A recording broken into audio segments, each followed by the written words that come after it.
बहुत से सवाल मेरे पास मेल्स आती हैं, चिट्ठियाँ आती हैं। लोग लिखते हैं कि 70% जितने भी अगर मैं चिट्ठियों का एनालिसिस करूं, एक वीक में लगभग 2000 के करीब ईमेल मुझे मिलती है कि मैं MBA किया हूं, नौकरी करने लगे थे, कामयाबी नहीं मिला, ठीक से नहीं कर पाया, नौकरी से निकाल दिया गया।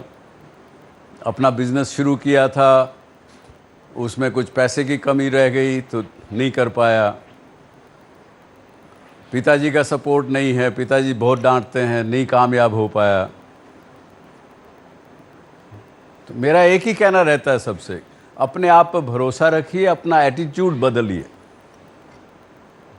अगर आपको अपने ऊपर विश्वास होगा, आत्मविश्वास होगा कि हम कुछ भी कर सकते हैं, मैं कुछ भी कर सकता हूं, मैं कुछ भी कर सकती हूं, तो आधी समस्याएं आपकी पहले दूर हो जाएंगी। आज अभी एक देखते हैं एक शोरील,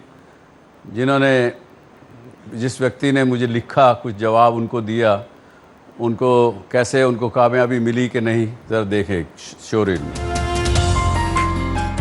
फरीदाबाद के रहने वाले कपिल ढींगरा एक नामी बैंक में मैनेजर की नौकरी करते हैं। सोचने पर किसी को भी उनकी जिंदगी बिल्कुल परफेक्ट लगे, लेकिन कुछ महीनों पहले तक कपिल अपने करियर को लेकर काफी कंफ्यूज थे और इसी कंफ्यूजन के दौर में उन्होंने डॉक्टर सुभाष चंद्रा शो देखने की शुरुआत की। डॉक्टर सुभाष चंद्रा की एडवाइस से मुझे सबसे बेटर चीज़ जो मिली तो वो विदाउट कंफ्यूजिंग, विदाउट डाइवर्टिंग मुझे अपने काम में फोकस करने को एक मोटिवेशन मिली। तो मुझे लगता है कि वो अच्छा है। अभी तो सिर्फ I think it is about 9-10 months old. मैंने लास्ट ईयर अक्टूबर या नवंबर में इनसे डिस्कशन किया था। तो मुझे लगता है कि अभी तो there are extra miles are left to be covered. तो अभी तो सिर्फ उनकी एडवाइस के बाद अभी 8 महीने हुए और I am feeling very happy.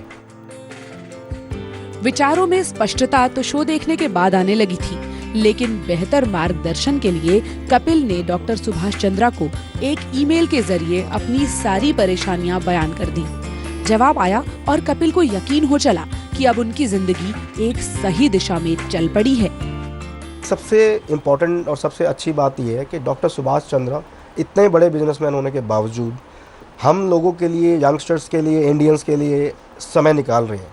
आपके माइंड में कोई डाउट है, करियर काउंसलिंग करनी है, आपको कुछ भी करना है, आप जाएंगे रिस्पेक्टेड इंस्टीट्यूशंस में फॉर्म भरेंगे, रजिस्ट्रेशन करेंगे, वो आपको फ़ी चार्ज करेंगे और फ़ी चार्ज करने के बाद आपको वही जवाब देंगे। उससे मच बेटर जवाब डॉक्टर सुभाष चंद्रा देते हैं because he is more experienced. आज जिंदगी की कठिनाइयों का हल ढूंढना कपिल के लिए आसान हो गया है और वो इसका श्रेय डॉक्टर चंद्रा को देते हैं।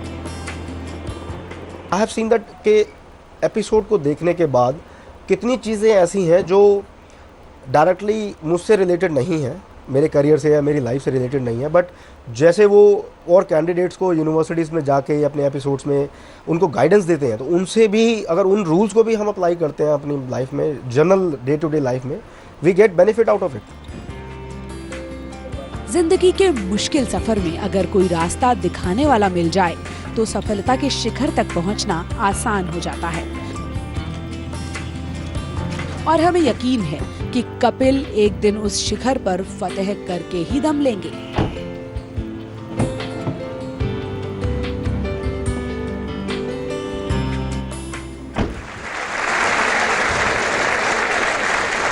इस तरह का एटीट्यूड आपने देखा। एटीट्यूड अगर पॉजिटिव हो जाए तो सोने में सुहागा। पॉजिटिव एटीट्यूड के मायने पूरी थिंकिंग आपकी पॉजिटिव हो जाती, बदल जाती है। Constructive thinking, creative thinking, optimism, ये सब पॉजिटिविटी से आ जाते हैं।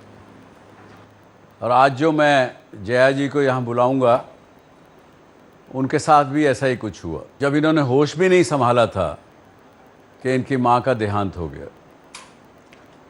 पिता का तो उनको पता भी नहीं, जो इनके बायोलॉजिकल फादर थे। किसी दूसरी फोस्टर माँ ने इनको पाला पोसा। एकदम यंग थे, 12, 13, 14 वर्ष के। 3 सहेलियाँ साथ में रहती थी, साथ जाती थी, साथ आती थी। तीनों अलग अलग बैकग्राउंड की, जात बिरादरी की, लेकिन प्यार है आपस में, तो तीनों बहनों की तरह से रहती थी। लेकिन इनके इलाके में दबंगइयों का राज, दबंगइयों की इतनी ताकत, वहाँ की पुलिस भी उनसे डरे। 12 साल की बच्ची को पसंद आ गई उनको तो उठा के ले जाते। 12-13 वर्ष की शादी में माँ बाप इस डर से बच्ची की शादी कर देते थे कि कोई दबंगई नहीं तो उठा के ले जाएगा। और फिर उनकी दबंगियों की नज़र इन तीनों पर सहेलियों पर पड़ी। इनकी एक सहेली के माता पिता तो दिल्ली पलायन कर गए, दूसरे बेचारे बहुत ज़्यादा कमज़ोर थे, कहीं जाने की स्थिति में नहीं थे। लेकिन फिर इन्होंने देखा अपनी आंखों से कि जो दूसरी सहेली बची थी उनके बाप ने 80 रुपये कर्जा सिर्फ लिया था दबंगइयों से। कैसे भी करके वो लोग, उनके पिता ने, उस लड़की के पिता ने 80 रुपये लौटा भी दिया। और फिर भी उन्होंने वो पर्ची नहीं फाड़ी जिसके ऊपर उनके हस्ताक्षर थे, उनके दस्तखत थे। और 6 महीने के अंदर, 8 महीने, 2 महीने, साल के अंदर उनके लड़के के पास पहुंच गए कि देखो तुम्हारे बाप ने मेरे से 80 रुपया कर्जा लिया था, अब उसका 20,000 रुपया बन गया है, हमको दो, पूरा परिवार हमारे यहाँ आके खेतों में काम करो, गुलामी करो। और इनकी आंखों के सामने उन्होंने उस लड़की को, इनकी सहेली को अपने कंधे पर डाल के उठा करके ले गए। और कितने, कब की बात ये, 1997, बहुत ज़्यादा ऐसा नहीं कि कोई 40-50 वर्ष पुरानी बात हो। और उनका कहना जया जी का कि मेरे सामने उसके साथ बलात्कार किया गया, खेत में, खुले में, उस लड़की के साथ खुले में। गांव के लोग देखते रहे, किसी ने कुछ देखा नहीं, जैसे फिल्मों में होता है। तब इन्होंने कहा कि हम ये तो नहीं बर्दाश्त करेंगे, ऐसा नहीं रहेंगे। ऐसी जया जी को मैं आमंत्रित करता हूं आज आपके सामने।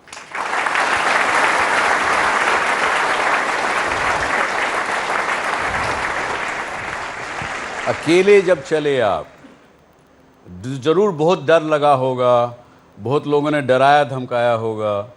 और आज आपके पास अपने परिवार के अलावा कम से कम 10-15 हज़ार लोग आपने इकट्ठे कर लिए, उनको स्वाभिमान दे दिया, उनको जीने की राह दिखा दी। कैसे किया आपने ये सब? सबसे पहले हम अपने ईश्वर और गुरु को धन्यवाद देते हैं, साथ साथ आप लोग को भी प्रणाम, नमस्कार। देखिए, हमारे क्षेत्र के समस्या क्या थे कि दबंगी राज, दबंग के विषय में आप लोग तो जानते ही होंगे कि दबंगी क्या करते हैं। हमारे यहाँ के दबंग क्या कर रहे थे कि किसी का बेटी पुतौ है, बेटी पुतौ आपका है, रख रहे थे वो लोग। किसी का खेत है, खेत आपका है, लेकिन खेत मतलब मेहनत आप कर रहे हैं, उसमें फसल लगाएं आप, लेकिन काटते वो लोग थे। किसी को 100 रुपया कर्ज दिए, सूद मूर जोड़ के 20,000 रुपया बनाते थे। 20,000 रुपया दो नहीं तो पूरे बाल बच्चे चलो हरवाही खटने के लिए। हरवाही भी खटो, बेटी पुतौ है तो वो रख रहा है। और ऐसा भी नहीं था कि रख भी रहे हैं तो जिंदगी निभा दे, तब ना खिलौना के जैसे खेल लिए और छोड़ दिए। इनकी जो दूसरी सहेली थी उसके साथ यही हुआ, जिसको इनके सामने, इनकी आंखों के सामने उन्होंने बलात्कार किया। वो माँ बाप दूसरे गांव में ले गए उसको, दूसरे गांव में उसका शादी किए। लेकिन शादी करते उसके पति को पता लगा कि ऐसा इसके साथ हो चुका है, उस पति ने छोड़ दिया उसको।